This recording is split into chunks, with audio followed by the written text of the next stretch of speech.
Nu mai am nicio speranță. Nu știu, voi mai aveți vreo speranță cu dementul de la Casa Albă? Care declară într-o zi că atacă Groenlanda, în cealaltă zi că nu mai atacă, că nici nu s-au gândit să atace. A mai declarat niște tâmpenii mai mari decât el, tot în marja summitului de la Davos, prin care spunea că europenii fac exerciții militare în Groenlanda și a trebuit să iasă șeful pe Europa al comandamentului NATO, american de altfel, să spună că ei n-au fost informați și nu au cunoștințe de așa ceva și cumva să dea de înțeles că Trump minte precum respiră, minte de îngheață apele. Nu știu în favoarea cui, omul ăsta parcă vrea să dezmembreze Occidentul, lumea liberă și, bineînțeles, să dezmembreze NATO. Am văzut că și-a trimis iar emisarii la Moscova să se întâlnească cu Putin, s-au întâlnit cu Putin. Putin același, așa cum veți vedea în materialul de astăzi, le dă același eject, spunându-le că el are în continuare pretenții teritoriale. Deci, în momentul de față, Trump, administrația Trump, după părerea mea, o lungește și o lungește destul de urât și grav în favoarea Rusiei, punând presiune pe Europa și mi-a plăcut totuși atitudinea europenilor care, uniți, i-au spus nu. I-a spus nu lui Trump și administrației fasciste de la Casa Albă. Îmi pare rău să spun lucrurile astea. Eu care am fost, prietenii care mă cunosc, știu că am fost un fan al Americii, am fost pro-american. În momentul de față stau să mă gândesc, știu că nu toți americanii și că de exemplu există o masă foarte mare de americani care nu îl iubesc și nu acceptă prostiile lui Krasnov, dar am așa niște resentimente foarte mari față de ceea ce am iubit înainte și iată ce a devenit în acest moment Statele Unite ale Americii, care erau ghidul și farul călăuzitor al lumii libere. În materialul de astăzi avem niște lucruri foarte, foarte interesante care vreau să vi le prezint. Taman Neftegaz din regiunea Krasnodar din Rusia arde. V-am prezentat ieri acel incendiu masiv, dar astăzi avem imagini suplimentare. Este vorba despre această instalație care este de peste 7000 de metri pătrați și au fost estimate pierderi de aproximativ 50 de milioane de dolari. Cred că Putin se bucură foarte, foarte mult în acest moment la Kremlin. În discursul său de la Davos, Zelenski a declarat că dictatorii trebuie să piardă puterea, nu să o câștige. Operatorii de drone ucrainene ai brigăzii mecanizate separate 116 a Ucrainei, care apărau direcția Kupiansk, au localizat și au lovit niște unități de artilerie rusească. Vedem despre ce este vorba tot în materialul de astăzi. După discuțiile cu Witkoff, Putin a declarat că o pace pe termen lung este imposibil fără rezolvarea problemelor teritoriale. Deci omul clar vrea întreaga Ucraina, iar Statele Unite ale Americii vor să-i introducă în acel Consiliu de Pace în schimbul 1 miliard de dolari. Atâta costă onoarea lui Donald Krasnov Trump. Zelenski spune că Ucraina este pregătită să scufunde nave rusești în largul coastei Groenlandei. Un depozit de petrol din Penza, Rusia, este în flăcări din cauza unui atac ucrainean cu drone. La final vă prezint hărțile Institutului pentru Studiul Războiului, cât și cele ale Deep State. Ia, hai să vedem ce scrie aici. Groenlanda. NATO nu a fost informat înainte de anunțul lui Trump privind Groenlanda. Iată ce spune comandantul șef al armatei americane, al NATO, comandamentului NATO din Europa. About that security framework, we found out about it when everyone else did when it hit the news yesterday. So there was, even though it's been reported elsewhere that we had some military discussion, that is not correct. There are a few exercises that are planned upcoming in the Arctic over the coming months, but none on Greenland itself. As I mentioned, NORAD is executing some of those exercises in close coordination with us. The North American Regional Aerospace Defense Command, a bilateral command between two allies, the United States and Canada. That exercise is called Noble Defender. It's executing out of Pitafook Space Force Base, and we have Canadian fighters. We have U.S. tankers, and I stay very closely in touch with the commander of NORAD on these activities. We had... Deci nici pomeneală, nici vorbă despre exerciții europene în Groenlanda. Sunt exerciții americano-canadiene. Omul a și explicat în ce constau acestea. Deci, încă o dată, se demonstrează minciuna care are picioare foarte scurte, minciuna lui Donald Trump. Taman Neftegaz din regiunea Krasnodar din Rusia, provocând un incendiu masiv care a cuprins 7.000 de metri pătrați. Așa cum vă povesteam, atacul ucrainen a avariat conducte și rezervoare de combustibil, iar pierderile au fost estimate la 50 de milioane de dolari. Hai să vedem despre ce este vorba. Vedem cum rând pe rând dronele ucrainene sosesc și lovesc instalațiile de petrol, instalațiile și conductele de la această rafinărie rusească, provocând pierderi semnificative mașinăriei de război rusești. Iată cum se vede foarte bine cum arde Taman Neftegazul rusesc.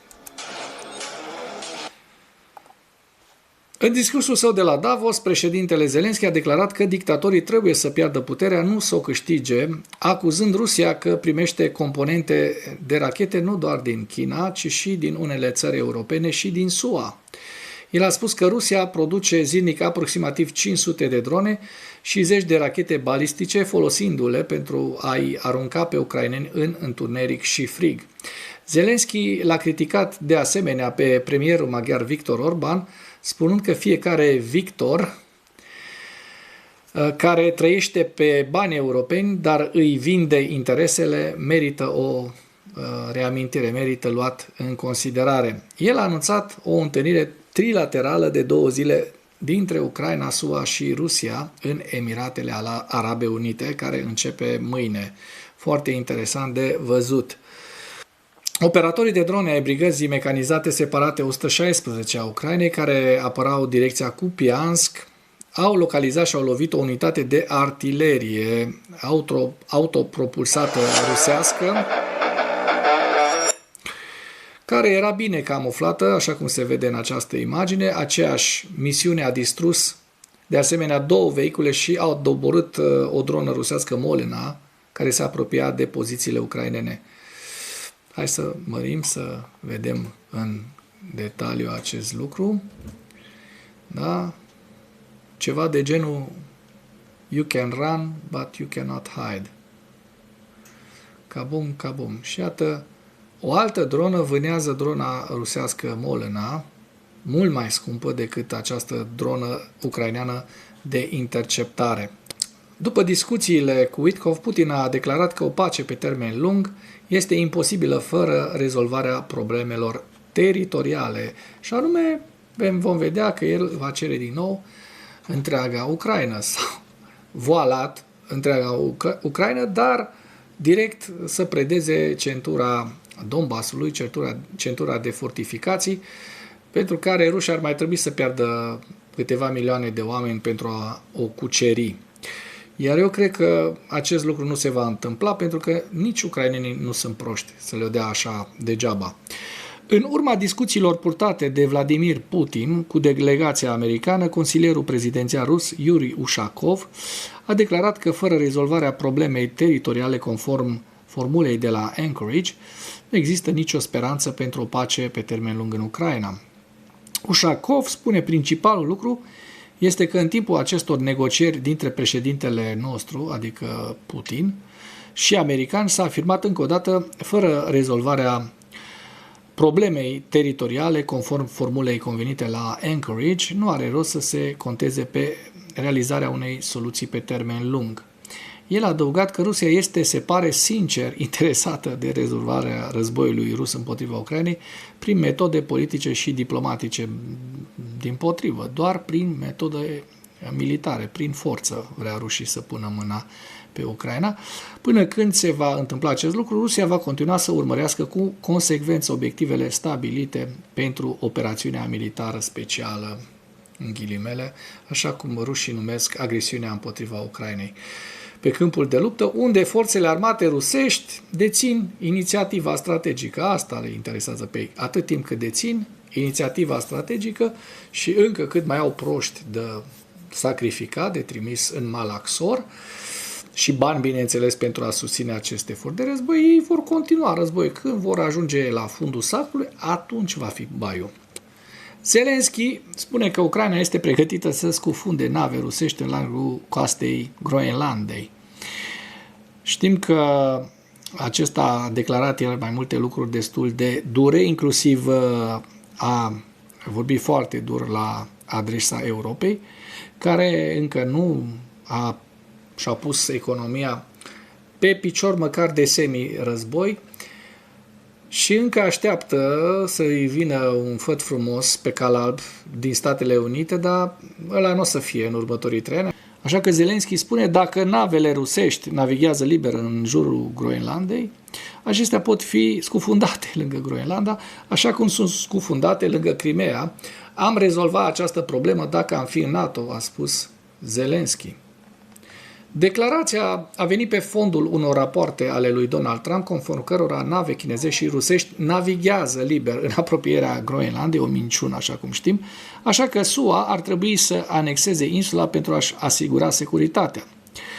Anterior, prim-ministrul Groenlandei a cerut pregătiri pentru o posibilă invazie americană. Deci, invazia nu era de la ruși sau chinezi, ci de la americani.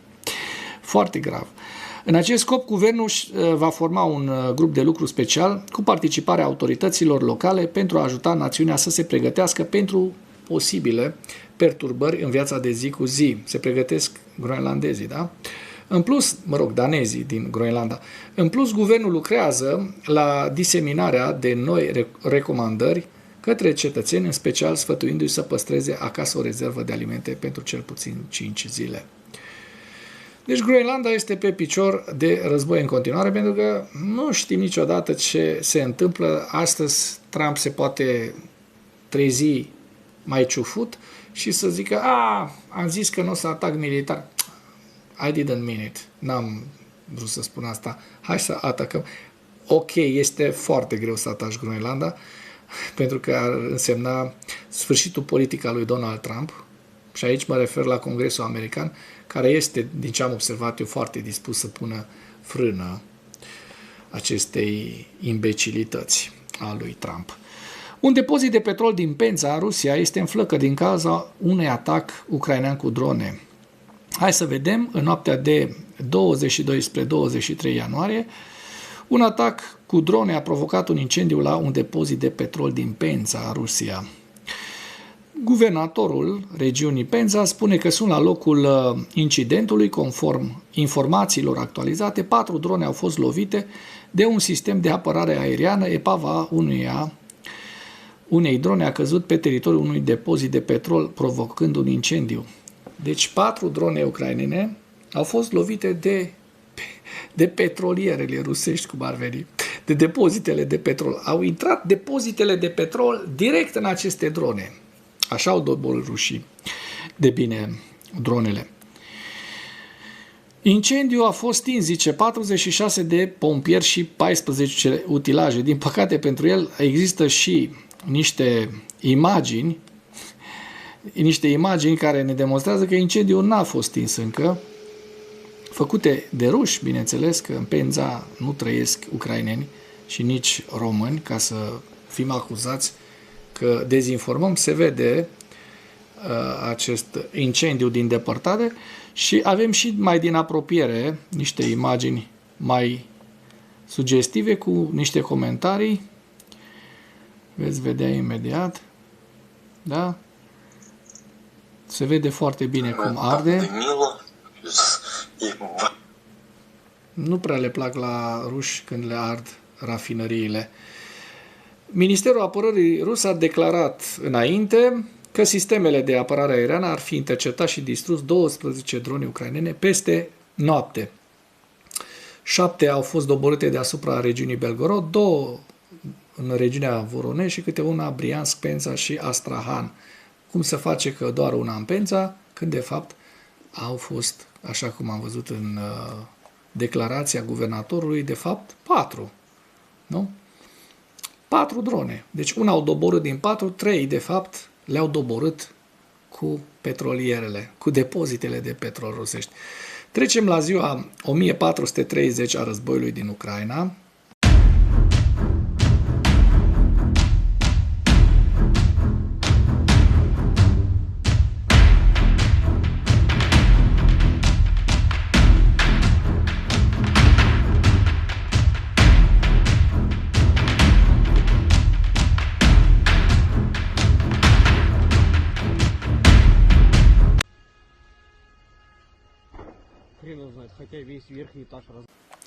În ultimele 24 de ore, rușii au pierdut 1280 de militari, 3 tancuri, 3 vehicule blindate de luptă, 33 de piese de artilerie, ucrainenii reușind de asemenea să doboare 449 de drone rusești. Hai să vedem dacă au existat modificări ale fronturilor în viziunea celor de la Deep State și ne uităm pe 2 zile, pe 20, 21 și 22 și începem cu regiunea Herson. Observăm că n-au existat modificări ale fronturilor. Mai la nord, în regiunea Zaporojie, de asemenea, se poate observa, putem observa că nu există niciun avans rusesc. În Pokrovsk, Mârnograd, da? Așa cum se poate observa, în ultimele 2 zile, frontul este stabil. Rușii continuă să piardă o grămadă de militari, peste 1000 în fiecare zi.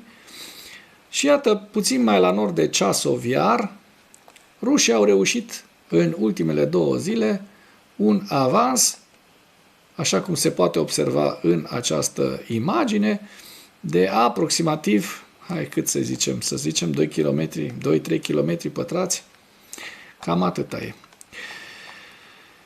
În Kupiansk dăm un ochi să vedem. În Kupiansk, rușii de asemenea au rămas în această zonă cu modificări nesemnificative, așa cum se pot observa, decât faptul că ucrainenii au reușit să captureze partea de nord-vest și nord a Kupianskului. Iar am observat un avans rusesc în zona Harkivului, așa cum se poate observa în această imagine, către Lăman, da? Și este vorba de aproximativ, zic eu, 2 km pătrați. Deci, în total, avansul rusesc din ultimele 2 zile este undeva la 5 km pătrați și peste 2000 de soldați ruși căzuți. În sumă, vedem că n-au existat modificări ale fronturilor. Trecem la evaluarea campaniei ofensive rusești în viziunea analiștilor Institutului pentru Studiul Războiului la data de 22 ianuarie. Oficialii ucraineni și americani s-au întâlnit și au continuat întâlnirile din Elveția ieri, 22 ianuarie. S-a întâlnit și Zelensky cu Trump și întreba de cum a fost acea întâlnire. În declarația lui, după declarația pe care a făcut-o la forumul de la Davos, în secțiunea de întrebări, a glumit spunând, să spun serios cum a fost, a spus că bună, pe când Trump a zis că a fost o întâlnire foarte bună. Deci probabil pentru Trump a fost o întâlnire foarte bună, pentru Zelensky nu una foarte încântătoare. Putin încearcă să folosească Consiliul de Pace al lui Trump pentru a-i câștiga, de fapt, grațiile și de a negocia eliberarea activelor rusești înghețate pentru a alimenta economia rusă. Există relatări contradictorii despre posibile întâlniri între SUA, Ucraina și Rusia în Emiratele Arabe Unite pe 23 și pe data de 24 ianuarie. Se pare că comandamentul militar rus acordă prioritate furnizării de vehicule motorizate ușoare trupelor ruse, demonstrând în continuare modul în care armata rusă se optimizează pentru războiul pozițional. Se pare că comandamentul rus introduce un sistem de conștientizare situațională la nivel tactic pentru a ajuta la eficientizarea procesului decizional pe câmpul de luptă, urmărind utilizarea inteligenței artificiale pentru a compensa nivelul scăzut de pregătire și inițiativă a ofițerilor tineri din armata rusă, printre altele. Statul major general rusesc creează o nouă brigadă de drone care va încorpora o mare varietate de sisteme fără pilot, probabil ca parte a unor eforturi mai ample de centralizare a unor unități de drone în armata rusă. Statele europene confiscă din ce în ce mai multe petroliere ale flotei rusești din umbră în urma unei serii de acțiuni similare ale SUA în ultimele săptămâni. Și este vorba despre marina franțuzească, care a arestat vasul și întreg echipajul rusesc de pe navă și i-a pus sub acuzare penală. Ministrul ucrainean al apărării, Mihailo Fedorov, i-a demis pe 5 miniștri adjunți ai apărării pe 22 ianuarie.